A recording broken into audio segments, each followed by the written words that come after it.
Buenas tardes, queridos estudiantes. Vamos a continuar con vocabulario filosófico greco-latino. En la última clase empezamos a ver fatum, pero no pudimos terminar por falta de tiempo. Entonces vamos a continuar con esa palabra. María. Ya, profe. A ver, nosotros leímos hasta la cuarta línea. Empiece según Spengler. Ya. Según Eh, Spengler, el destino se opone al principio de causalidad. El destino es independiente del acontecimiento objetivo real. Sócrates morirá tal día, de modo que, haga lo que haga, su muerte está fijada. Prácticamente equivale a... eh, no me acuerdo cómo se dice. A ver, pero entonces, y es la segunda estudiante que no puede leer en griego. Es Heimarmene. Heimarmene. Leibniz, en sus essays de Teódice, afirma fatum procede de fari, hablar, proferir significa un juicio, un decreto de Dios, la decisión de su sabiduría. Y en su cuarta respuesta a Carcle, indica de nuevo que fatum, en el buen sentido, significa el decreto de la providencia. Leibniz manifiesta que el cristiano, al revés del estoico, no posee solamente paciencia, sino que manifiesta contento con lo que ha sido establecido por Dios. Ya, muchas gracias. Bien, a ver. Ya, entre paréntesis, a ver, cuestiones de pronunciación. El apellido de Leibniz, bueno, si nosotros pronunciamos como en alemán, entonces, por favor, el diptongo conformado por la EI en español se pronuncia AI, es como Einstein. ¿Sí? Hay dos maneras de leer. Una es leerla como si fuera español, pero me parece que sería preferible que leamos como en alemán, ¿sí? Leibniz. Y el, el título de esta obra suya está en francés. Y en francés se lee Essai de Théodicée. No es Essais, ¿sí? En francés el diptongo AI suena S, y la S final no suena. Essai de Théodicée. Bien. Ese par de observaciones.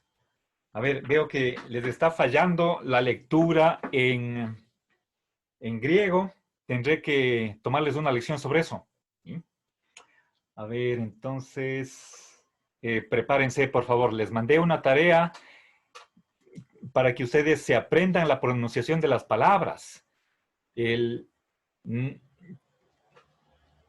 sé cuántas palabras están en la lista que fue de ejercicios, posiblemente unas 300, y están subidos a la virtual archivos sonoros con la pronunciación correspondiente.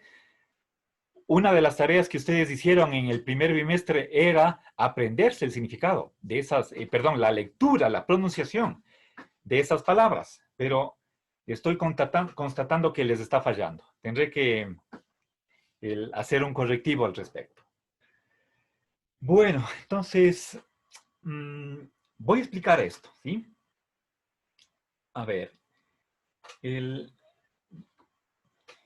permítame un ratito. Bien, Leibniz nos recuerda que la palabra fatum viene de el verbo fari. Fari significa decir, y fatum es lo dicho, como participio pasado, y de ahí puede funcionar como adjetivo o como sustantivo, como una frase sustantivada, si le anteponemos el artículo neutro singular, lo dicho. Bien, ahora avancemos un poco más. A ver, en primer lugar, Ferrater Mora está equiparando Fatum y Heimarmene. Entonces, lo que hemos dicho con respecto a Heimarmene se aplica igualmente con respecto a Fatum. Entonces, pongamos la primera relación como un sinónimo, Heimarmene.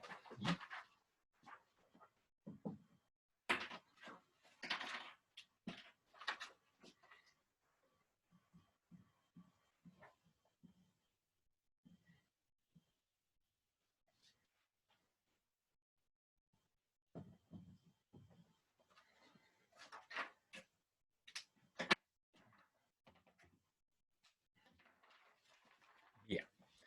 Ahora, una característica del destino es la de que es algo incausado.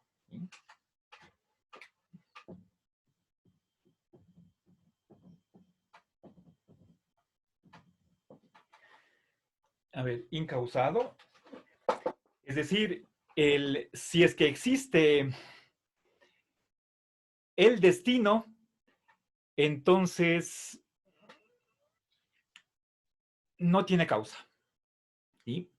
Ahora, lo que dice Leibniz en alguna medida se contrapone a esta característica. Leibniz equipara el destino con la voluntad de Dios, algo que entra dentro de su plan providencial. Dios tiene planificado el desarrollo del conjunto del universo hasta el mínimo detalle. Eso es la providencia según una de las concepciones de ese atributo divino, y que además es bíblico en muchísimas partes de la Biblia, sobre todo del Antiguo Testamento, está esta idea de que nada sucede sin el consentimiento de Dios. Pero si es que Dios lo ha querido, entonces hay ahí una causa, ¿sí? Que puede ser la voluntad de Dios, puede ser su intelecto, la providencia. Pero en cambio, aquí, esta primera característica que estoy añadiendo, que está tomada de Ferrater Mora, nos dice lo contrario. Entonces, pongamos, según Leibniz, el destino está dependiendo de la voluntad de Dios, pero ese es el pensamiento de Leibniz. ¿Sí?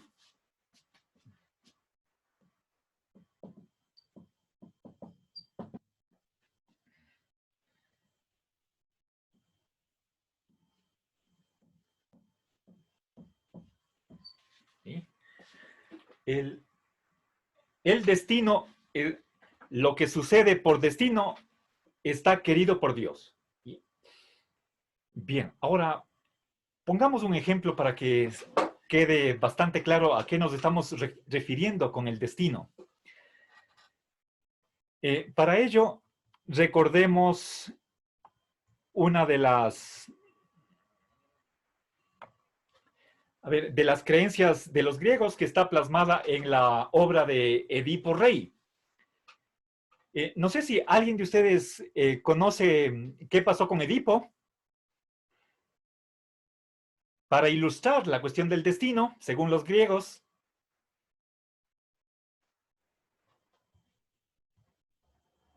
¿No? Bueno, miren, antes de nacer, Edipo, sus padres hicieron una consulta al oráculo para ver cuál era lo que le estaba deparado al hijo. ¿Sí? Y reciben la respuesta de que Edipo matará a su padre y se casará con su madre. ¿Sí? Entonces, conociendo esa respuesta, lo que hacen los padres es vender a su hijo apenas nació. ¿Sí? Y seguramente creían que con eso ya podían evitar el desenlace fatal que iba a suceder, pero no es así. Lo cierto es que en una ocasión se encuentran Edipo y su padre al cruzar un puente. Y nadie quiere ceder al otro. Por supuesto, ellos no saben quiénes son, ¿sí? No saben que son padre e hijo. Tiene una pelea y muere el padre a manos de su hijo Edipo. Y luego, el detalle ya no recuerdo, pero Edipo termina casándose con su madre. ¿Sí? ¿Perdón? Bueno, el destino es algo que tiene esta característica. Por no tener causa, entonces es inevitable. ¿Sí?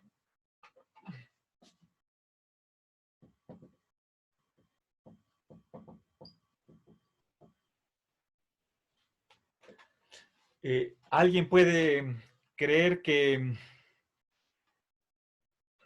le va a suceder tal cosa y trata de evitar cualquier ocasión que pueda conducir a ese resultado, pero haga lo que haga, va a pasar lo que tiene que pasar. ¿Sí? Ese es el destino. ¿Sí?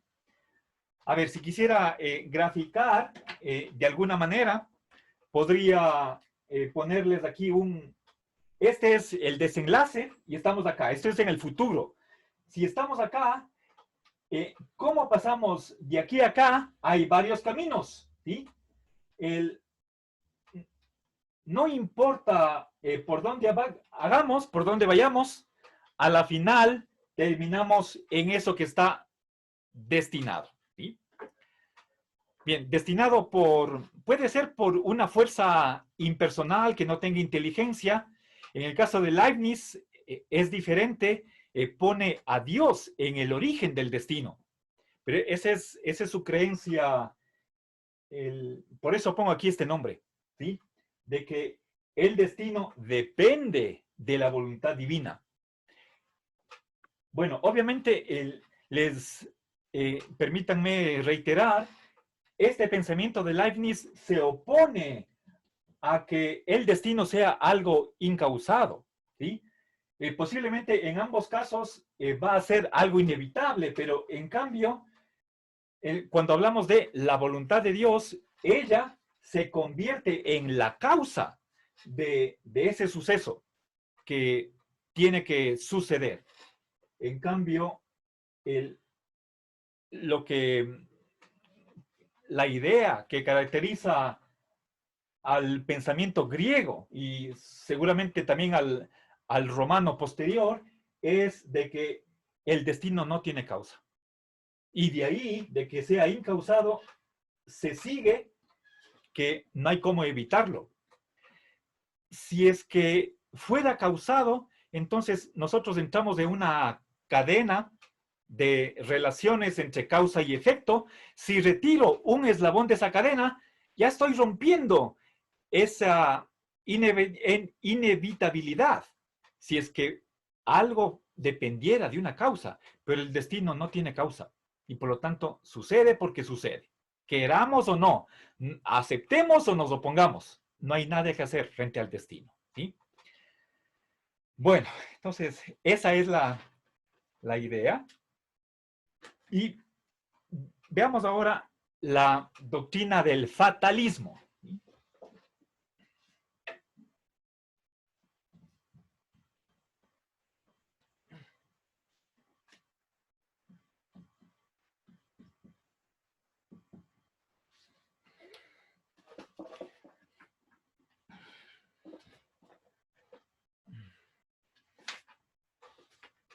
Mayra. Perdón, Yomaira.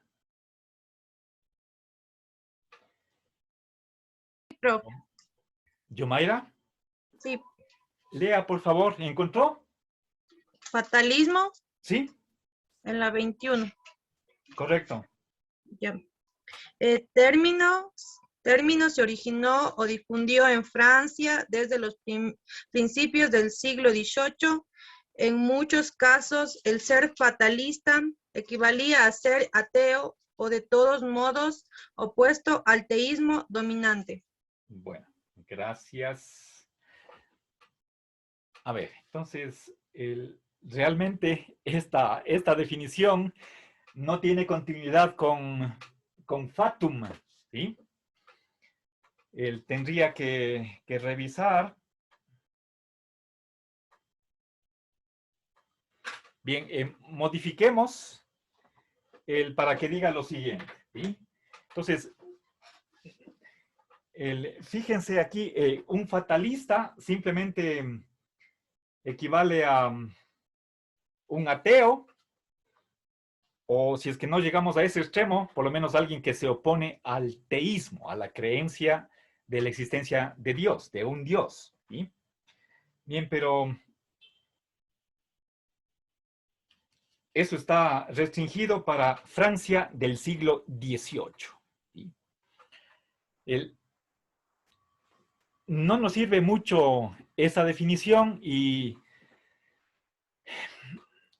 realmente no estoy tan a gusto. Entonces, más bien, dejemos de lado lo que acabamos de leer y pongamos lo siguiente, ¿sí? Una doctrina filosófica, puede pertenecer a la metafísica o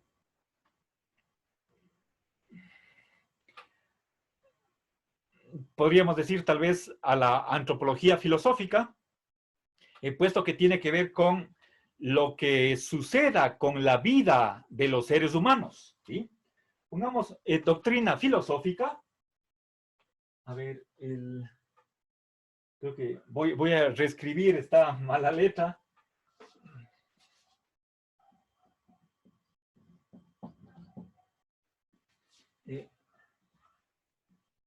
Doctrina filosófica que afirma la existencia del destino, ¿sí?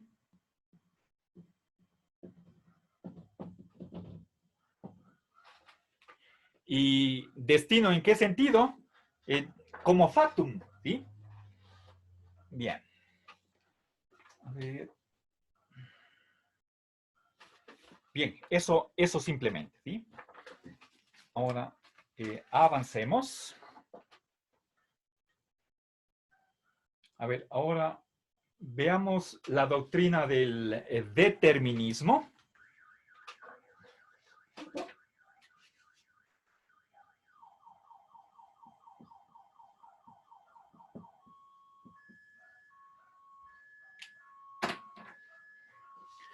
A ver, tal vez solo por curiosidad, sí me interesa el conocer si ustedes están de acuerdo con que existe el destino, ¿sí? Puede ser tal como lo entendieron los griegos, en el sentido de algo inevitable, o en el sentido de Leibniz, ¿sí? Que él dice que es una postura cristiana, a diferencia del estoicismo. Los estoicos simplemente aceptan el destino.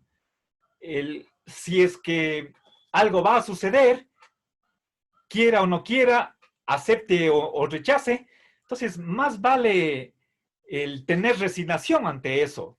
En cambio, un cristiano se alegra de que todo ha sido querido, planificado por Dios, a quien lo concebimos como infinitamente bueno, todopoderoso, inteligente, y que ha planificado el universo para sacar de ahí el mayor bien posible. Bueno, eso es sobre todo el punto de vista leibniziano. Ahora, quisiera saber, vamos a utilizar el conversatorio para ver quiénes están de acuerdo con el destino. Entonces, voy a poner la pregunta de si cree usted en el destino.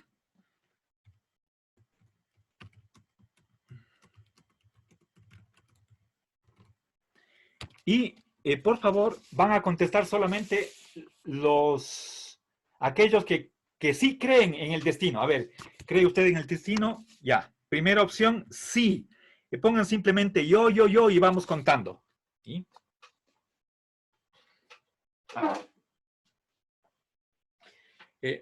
Vayan votando, por favor. ¿Sí?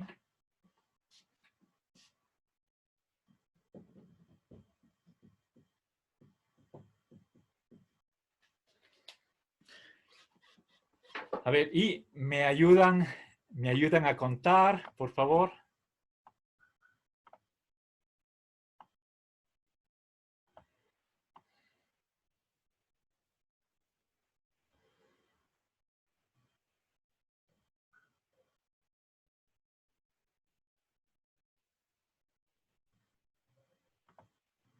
Parece que están 18, 19.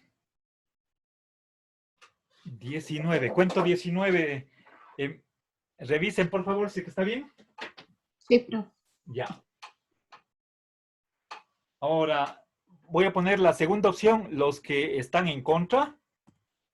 Ahora, voten, por favor. Los que no creen en el destino.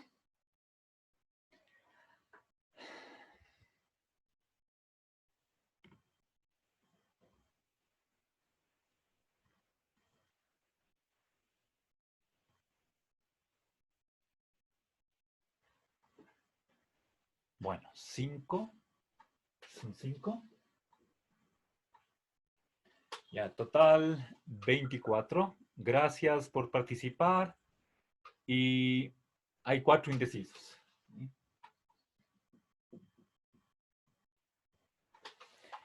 Bien, entonces, de 28,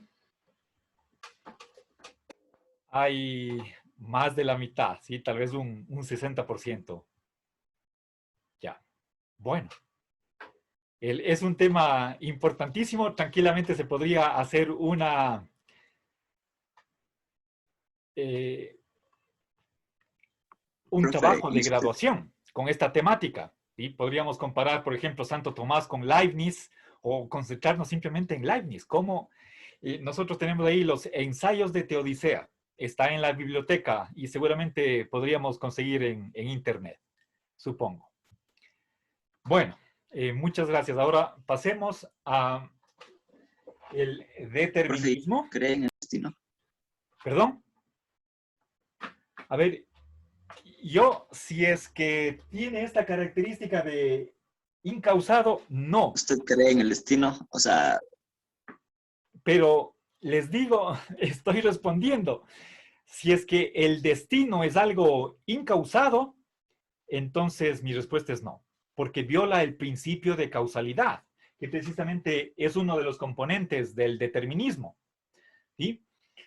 Pero si es que por destino queremos indicar que es algo predeterminado, algo que entra dentro de la providencia divina, como lo pensaba Leibniz, que es uno de los que defienden el principio de causalidad, entonces estoy de acuerdo con Leibniz. Entonces, tengamos por favor, cuidado con aclarar en qué sentido estamos entendiendo la palabra destino. He indicado estas dos concepciones, la griega o de la antigua Roma, tiene esta característica. Y en cambio, Leibniz no está en contra, perdón, no está a favor de que haya una violación al principio de causalidad. Ninguna acción, ni siquiera de Dios, no tiene causa. Eso va contra uno de los principios fundamentales de la metafísica según Leibniz. Entonces, el destino no puede ser algo incausado. Pero si omitimos esa característica y lo relacionamos más bien con la providencia divina o con el determinismo que vamos a ver en este momento, entonces sí existe el destino. ¿Sí? A ver, entonces voy a aclarar que aquí hay una diferencia ¿sí? Por favor, tomen nota de que el Leibniz se aparta de esta comprensión, ¿sí? Sobre todo cuando hablamos de incausado. Eso no admite Leibniz, pero sí la inevitabilidad, ¿sí? Bueno, obviamente el destino se opone a la libertad, ¿sí? Por lo menos a primera vista. Y obviamente hay filósofos que creen que si somos libres, entonces no hay destino, o si es que hay destino, no somos libres. Y hay otros que quieren compatibilizar ambas cosas. ¿Sí? Hay por lo menos esas tres posturas, tanto desde la antigüedad cuanto en nuestros días. Interesantísimo problema, ¿sí? Netamente filosófico. Bien, entonces vamos a determinismo. A ver, Byron. Vamos en Sí, la profe. parte, busquemos en la parte latina. Le voy a pedir, Byron, que lea la palabra determinismo. Vea tal vez en la Ok. página 18. ¿Sí? Sí. Ya, le escuchamos. A ver, determinismo. Forma de necesitarismo que identifica la necesidad con la determinación causal. Todo sucede necesariamente. La razón de la determinación de los acontecimientos puede ser una cadena causal estricta. Causalidad eficiente que rige el universo entero. Todo lo que ha habido, hay y habrá, y todo lo que ha sucedido, sucede y sucederá. Está de antemano fijado, condicionado y establecido. Condicionamiento previo de todos los fenómenos del universo. Ya, muchas gracias. Bien, perfecto. Entonces, eso es determinismo. Pongamos, es una doctrina metafísica u ontológica.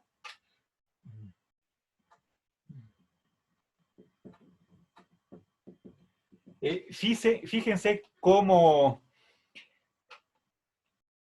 se expresa en el sentido de enunciar una ley, ¿sí? El determinismo está sosteniendo que todo tiene su causa. Eso es el principio de causalidad, ¿sí? El determinismo está definido por sostener dos tesis. Una de ellas es, yo diría, la primera de la cual se deriva la segunda, la causalidad universal.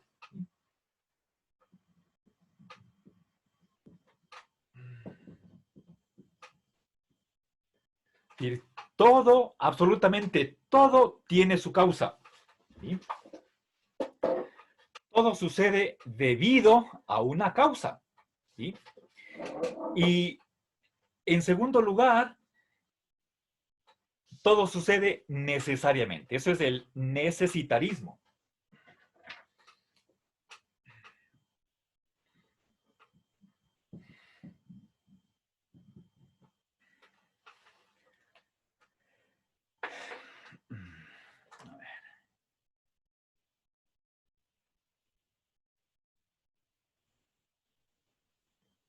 Bien.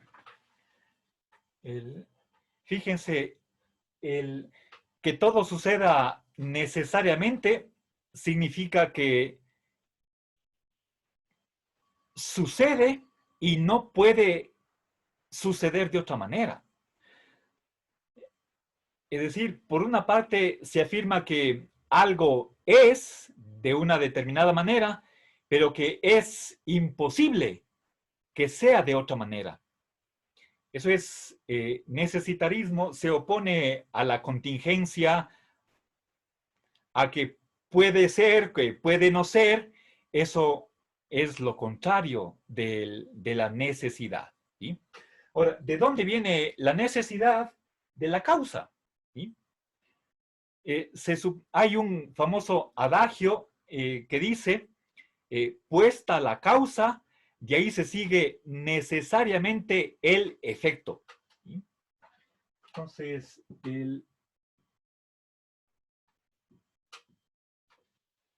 una de las características definitorias de la causa es la necesidad. ¿Sí? ¿Ya?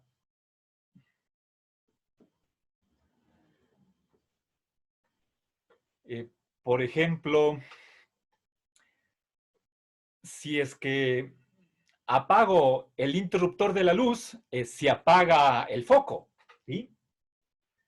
Bien, ahí tengo una causa, hay un efecto, y esta relación de que el primero produce el segundo es una relación necesaria.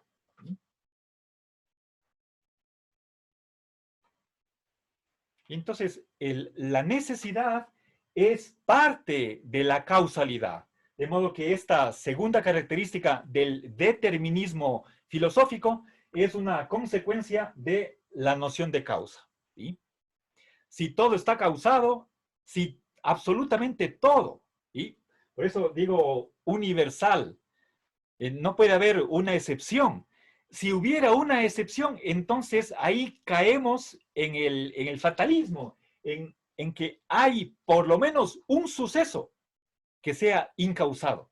Entonces, eso constituiría el derrumbe del determinismo. ¿Sí? Eso no puede haber. Entonces, hay por un lado el principio de causalidad, de que todo tiene su causa, y dentro del todo está incluido absolutamente todo ser, toda entidad, de todo tipo. ¿Sí? No se salva ni siquiera el propio Dios. ¿Sí? Todo lo que sucede tiene una causa. Y si nosotros a eso añadimos esta propiedad de que el efecto se sigue necesariamente de su causa, entonces, como segunda característica del determinismo, añadimos la del necesitarismo. ¿Sí? Bien.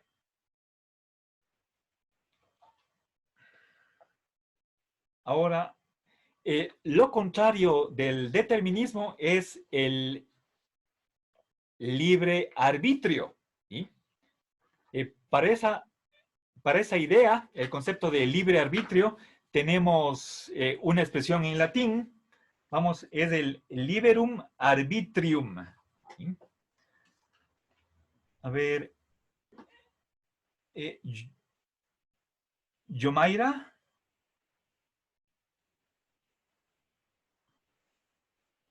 Sebastián. Sí, profe. Yomaira, perdón, no me acuerdo. Usted ya leyó una palabra, ¿no es cierto? Ya. Ya, perdón, no le he puesto aquí una marca. Es Sebastián. Sí, profe. Por favor, le voy a pedir que lea liberum arbitrium, en latín, obviamente. ¿Sí? Liberum arbitrium.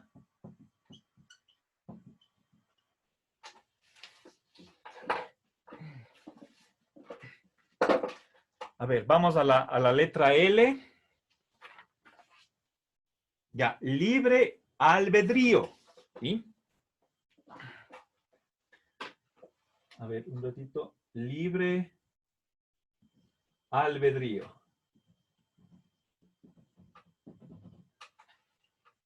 Ya, ¿encontró? Sí, profe. A ver, le escuchamos, Sebastián. Según Luis de Molina, es una facultad que, si se presupone todo lo que requiere la acción, pues todavía obrar o no obrar. Puede todavía obrar. Puede todavía obrar o no obrar. ¿Ya? El pelagianismo sostuvo que el libre albedrío era absolutamente autónomo, posibilidad de elegir o no elegir, o la posibilidad de elegir entre dos términos de una alternativa sin proporcionarse los fundamentos o razones para la elección definida. Ya, gracias. Bien. Entonces, vamos a ver qué significa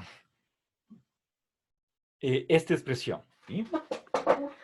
Verán, libre, la palabra albedrío o arbitrio, libre arbitrio, es igual. ¿Sí? Entonces, no vamos a diferenciar entre ambas expresiones. Libre arbitrio, ¿sí? Arbitrio. Simplemente lo que es la terminación en latín, le cambiamos por la o en español. Entonces, arbitrio. ¿Sí? O albedrío. Verán. Entonces, en primer lugar, se menciona ahí un autor, Luis de Molina. Tiene que ser un español del siglo XVII. La escolástica española es del siglo de oro del español, sobre todo en las escuelas de escuela de Salamanca. Y ahí tenemos una cita textual, ¿sí? Aunque se lo debe a él, en realidad es la doctrina generalmente admitida de lo que es el libre albedrío, como expresión técnica usada en filosofía, ¿sí? Voy a especificar de modo preciso, exacto, este concepto, y puede ser que sea diferente a lo que vulgarmente se entiende en el lenguaje ordinario por esta expresión, ¿sí? Entonces, cuando en filosofía empleamos el término de libre arbitrio y lo hacemos con conocimiento de causa, estando informados de lo que significa, entonces deberíamos estar refiriéndonos a lo siguiente, ¿sí? Verán, voy a darles la enunciación que es común, es usual en la escolástica y que difiere un poquito de la que está aquí citada de Luis de Molina. Puestas todas las causas o todas las condiciones para actuar, ¿sí? No está determinado cómo actuará el sujeto, ¿sí?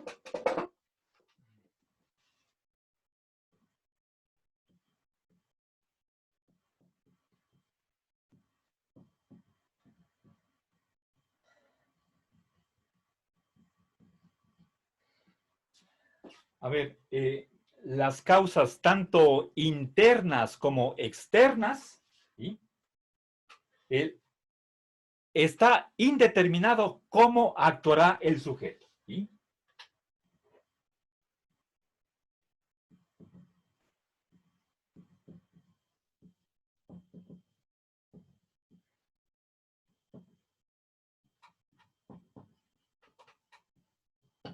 Bien. Entonces, fíjense aquí, ¿qué es lo importante de esta caracterización?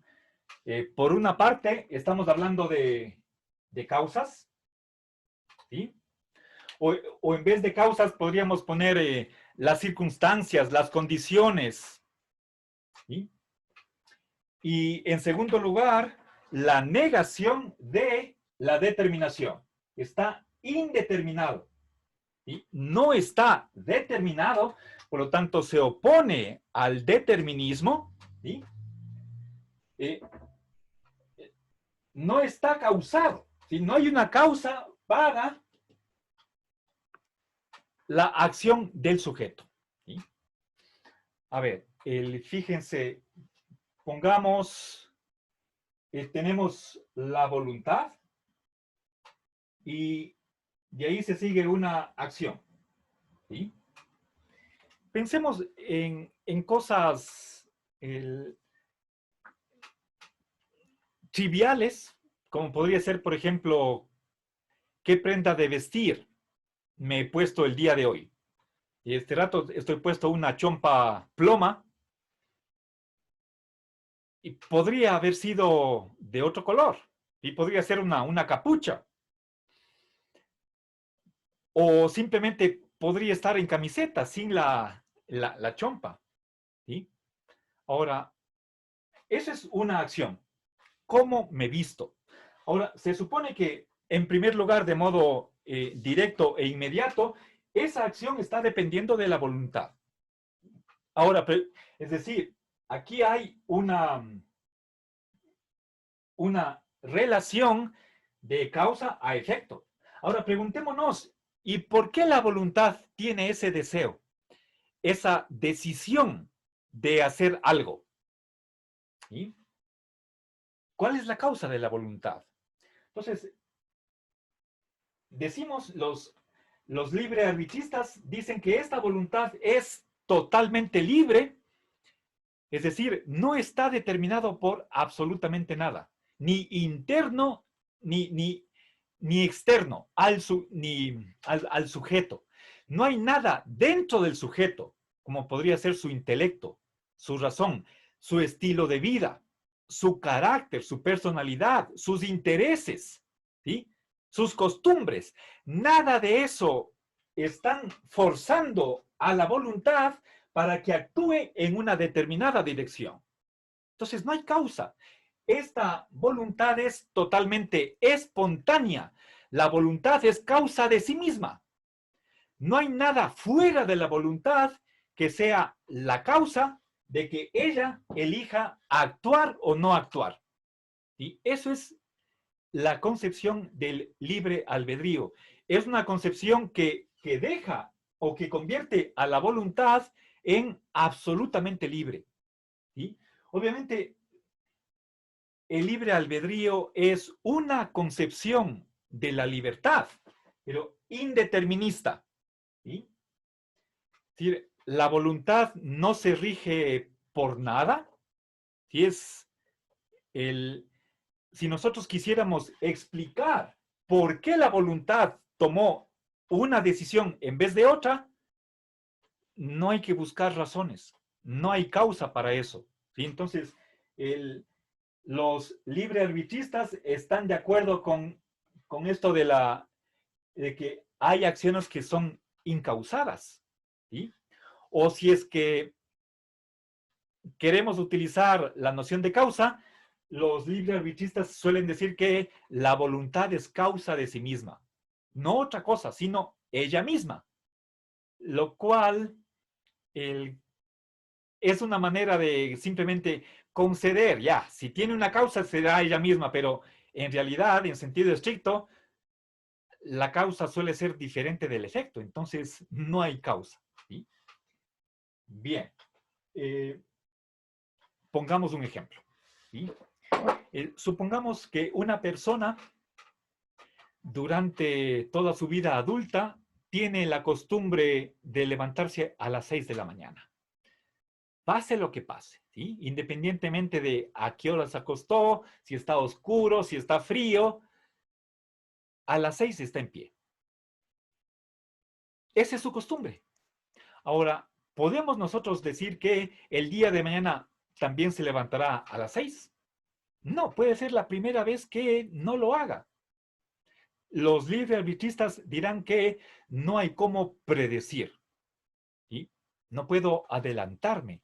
¿Sí? Al igual que si es que tenemos un perrito que está en el patio delantero y cada vez que pasa un peatón por la vereda ladra, ¿sí? Y eso lo hace como si fuera una ley. Pasa un peatón, ladra. Podemos decir que la próxima vez ladrará, pero bueno, ahí me estoy, tal vez estoy cambiando de sujeto. Antes estaba hablando de seres humanos, ahora estoy hablando de un perrito. Pero si es que el perro tiene inteligencia y voluntad, entonces se debe considerar como una persona. A ver, hablemos de alguien más. San Francisco de Asís. Se decía que si él veía a un desnudo, él se quitaba su propia túnica y le daba para que se vista el otro. ¿Sí? Era para cumplir con el evangelio. ¿Sí? de dar de vestir al desnudo. Podemos adelantarnos y decir que si es que San Francisco ve a esa persona desnuda, se va a quitar su túnica y la va a regalar. Si es que San Francisco actúa con libre albedrío, entonces no hay cómo decir, ¿sí? Por más que lo haya hecho durante 30 años de su vida.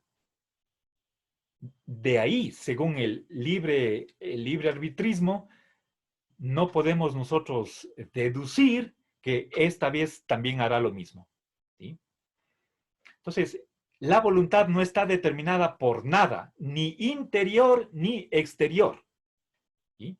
Una persona que esté sedienta, literalmente muriéndose de sed, tiene una condición corporal, física, y supongamos que al frente tiene un vaso de agua. ¿Podemos decir que esa persona va a tomar el vaso de agua? Según los librearbitristas, no. ¿Sí?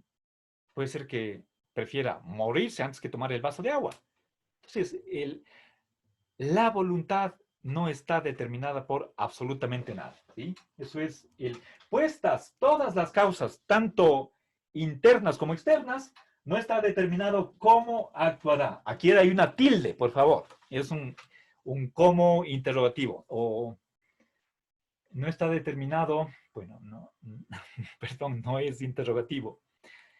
No está determinado cómo actuará la persona, ¿sí? Esa es la concepción del libre arbitrio, ¿sí? En sentido técnico, en filosófico, ¿sí? Si es que el uso común se identifica o no con esta concepción, eso es no filosofía. Les estoy dando lo que en filosofía, sobre todo en la corriente escolástica, se entiende por esta corriente, ¿sí?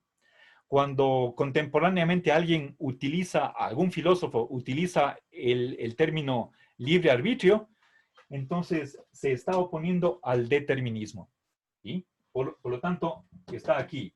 El libre albedrío es una concepción indeterminista de la libertad, ¿sí? Indeterminista y sobre todo en el sentido de que no admite la causalidad. La voluntad no tiene causa, ¿sí? Bien, entonces con esto termino vocabulario filosófico y vamos a hacer un receso, ¿sí? Unos 6 o 7 minutos y volvemos.